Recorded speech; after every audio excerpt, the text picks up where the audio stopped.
pencils, I have zig brushes, I have other things that can be used for watercolor. I have palettes. I have, not very much, a few of these sort of, I don't know what you call these like liquidy ones. And so I thought it would be fun if we watercolored, and I would show you sort of the method that I do for those who have watercolor stuff, but aren't really watercolor people. Like I have to cheat. I'm going to show you how I cheat. So I've got a couple things out that I'm going to use. I'm really focusing more on the palettes for this kind of what thing we're doing today. I think I'm going to do videos later using other watercolor products I have in my stash to see if I can't convert myself. I'm using some Jane Davenport. I think I might have one Prima palette. I don't have a lot of Prima palettes. These ones I was able to get at Michael's for 40% off with the coupon. So I don't even know where I don't know where the carrier sheet is. I normally have a little carrier sheet that kind of cheat sheets what everything is, but I don't know where that one is. And then here's this one. So yeah, I had this one out. I don't know where the other one is. It's around here somewhere probably, I'm sure. There's that.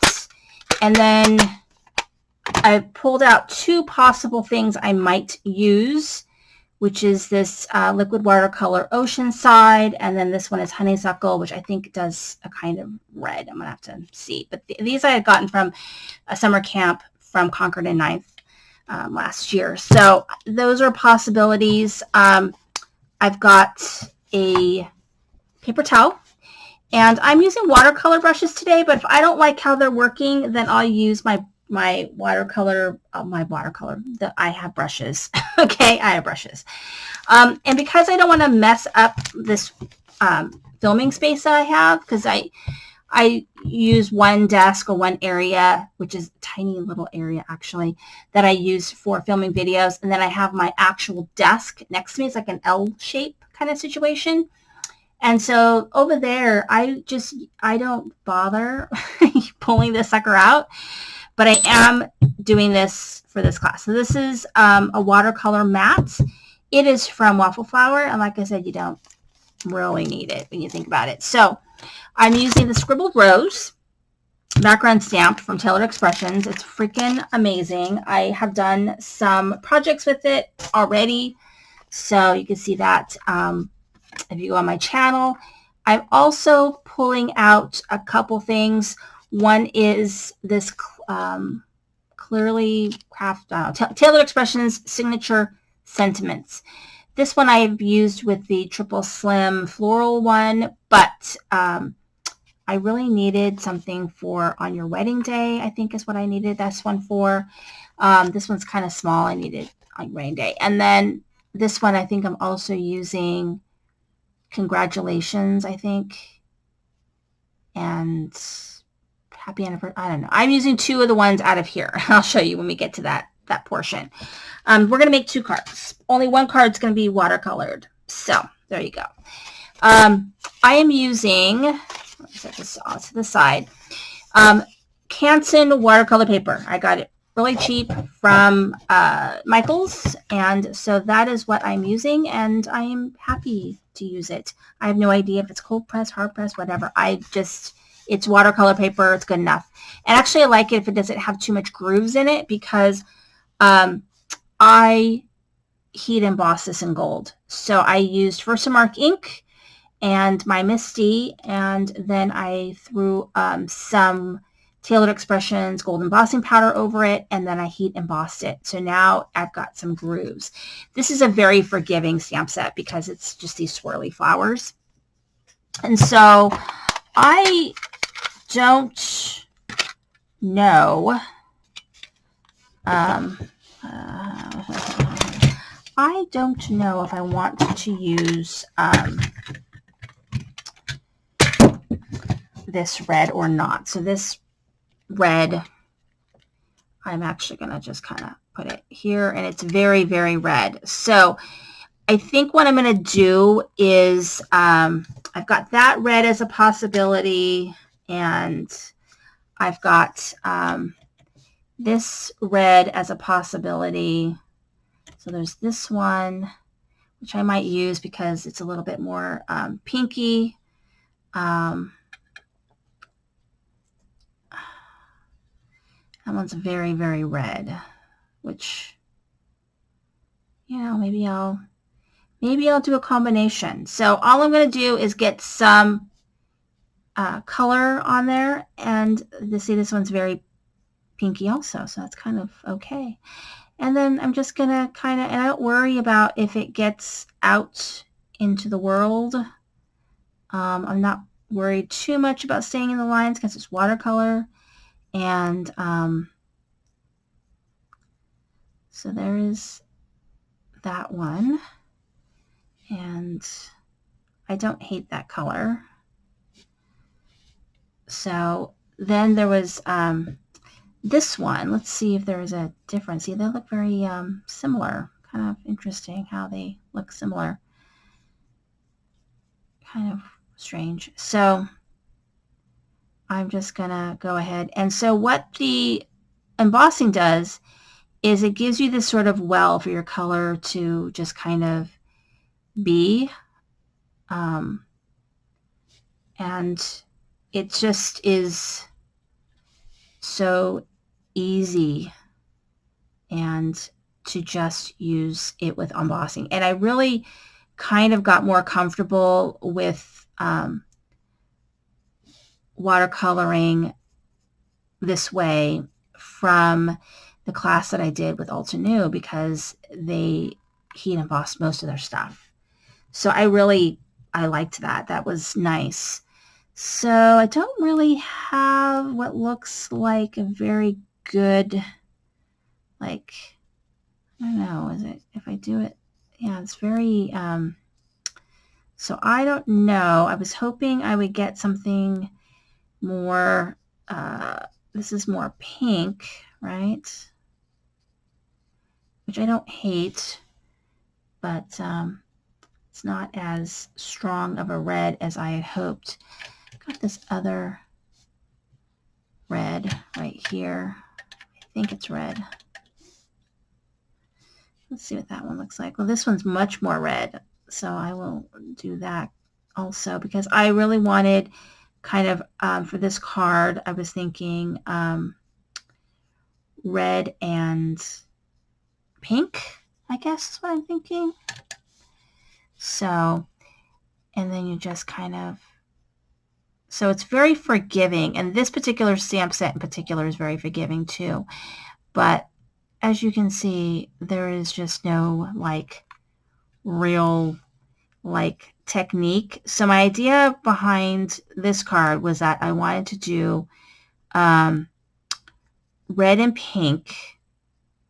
I thought that would look good. And the leaves, of course, would be different shades of green. And so what's kind of nice is it automatically sort of gives you different variations of the color, like shading or whatever, as you know, have less water or more water or whatever. So it kind of naturally does it for you. And so I kind of like that, you know, so you can kind of manipulate it a little bit by going back in and having less water, or just going back in straight into the paint, so you can get this darker color in places. And so that's kind of how I'm doing it. And we'll do this pink. And so I know I've got I've got those zig markers. I never use those. So I know I want to use those. But also it's like finding the right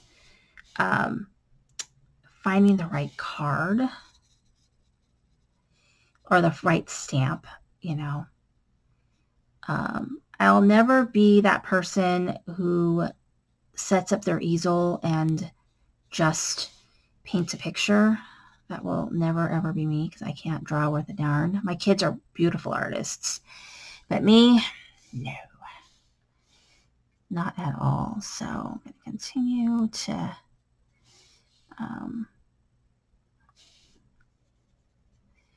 get this going. And I kind of want this one. And so what I'm going to do is, when this is done, is, or done painting it, I'm going to let it air dry while we work on the second card, and then I'll probably hit it with some heat. I prefer it to dry naturally because I think it's just, it looks better. I don't know. Maybe it's just my imagination.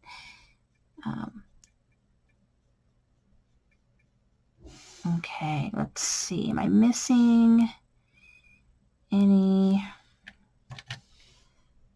I think this is a flower up here. Let's see if I'm missing any other. I think this is a flower right here. This is a flower right here.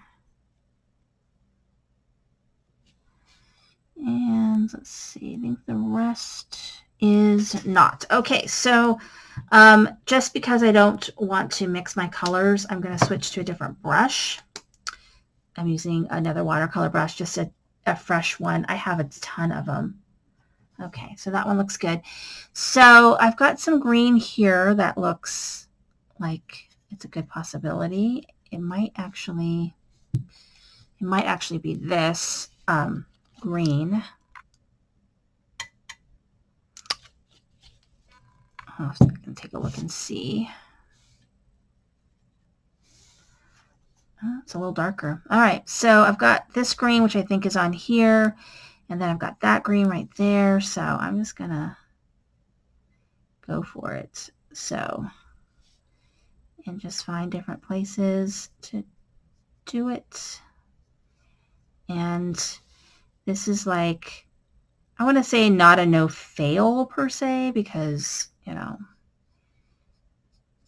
you can fail. Put too much water or whatever, but, and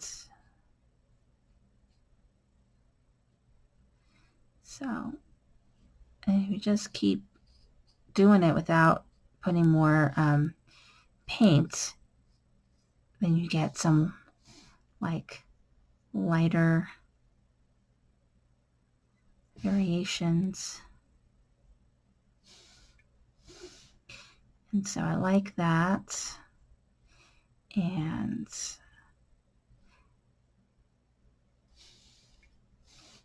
almost done here. And then we'll just let it sit while we quickly do the other card, and then I'll hit it with my heat tool so we can finish this card. It's coming together pretty well. I am loving it, actually. And so this is just a really easy way to get a different look. Let's see, did I do everything? I did everything. Oh, one right here.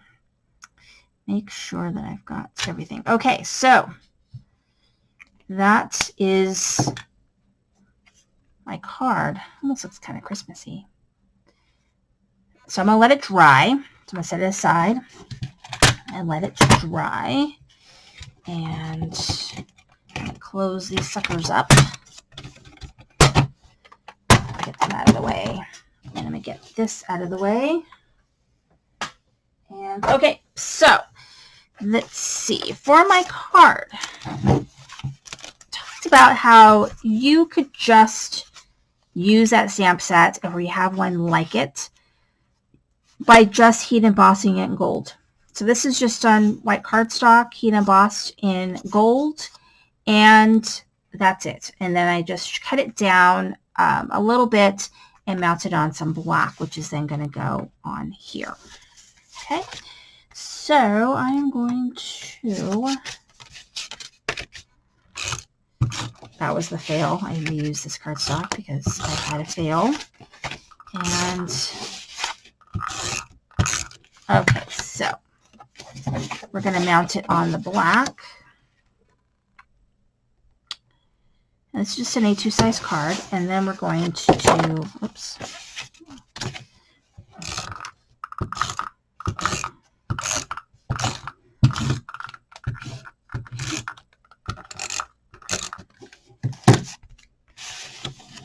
Like this. Now, I recently did an order with scrapbook.com and I got this lovely thing. So, for free, Paper House, and it was just perfect because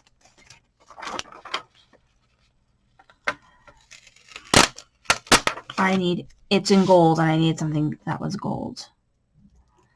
So I put that there.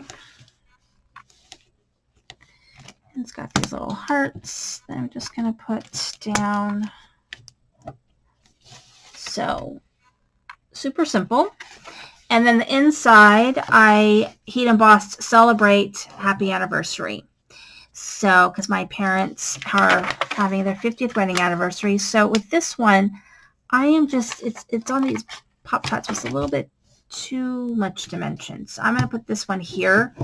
And I'm just going to glue this sucker down. So you can see I just popped it right off of the foam to make it a little bit less, to make it no dimensional actually, because it's inside the card and I don't want dimension inside the card. So, and there's that. And so that is my super easy anniversary card for my parents.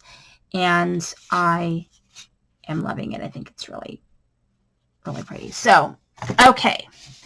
I put this back now to, let's see, it's a little bit wet with the leaves. So I'm going to do something horrible. I'm going to turn on my heat gun for like 10 seconds and you might hear it because I don't do that whole like somehow make it silent type thing.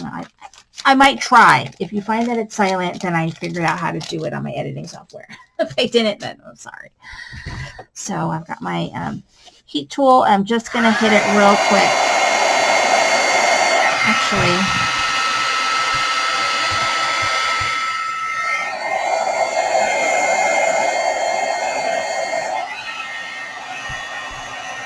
all right.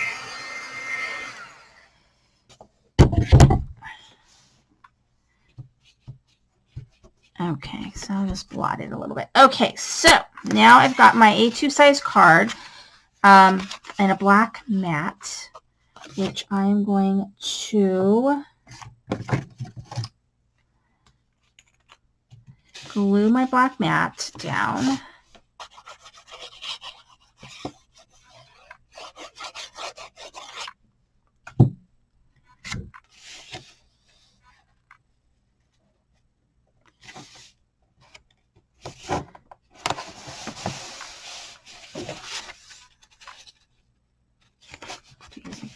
So crooked.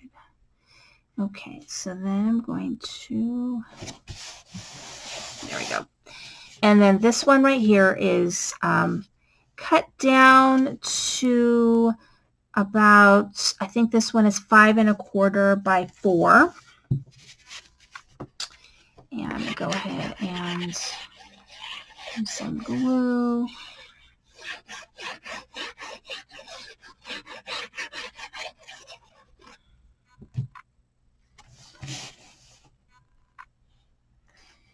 And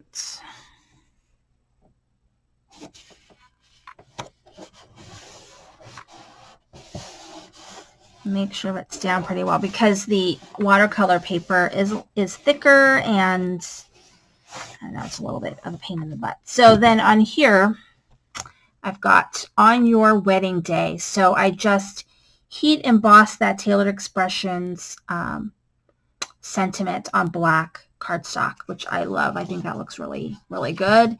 And then I'm going to put it on some gold cardstock.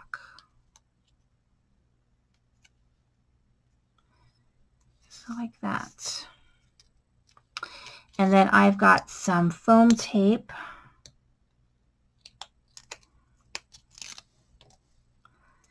And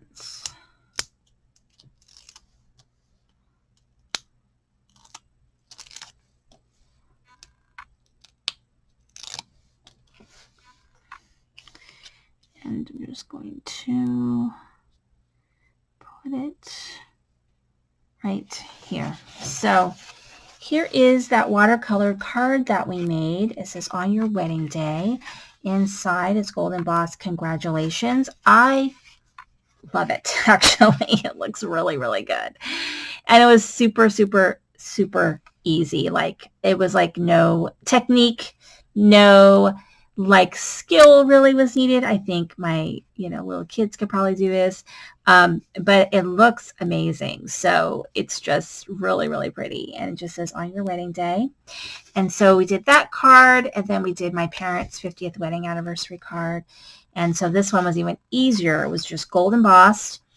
And, I put a sticker, but you could just put a sentiment on top like this one.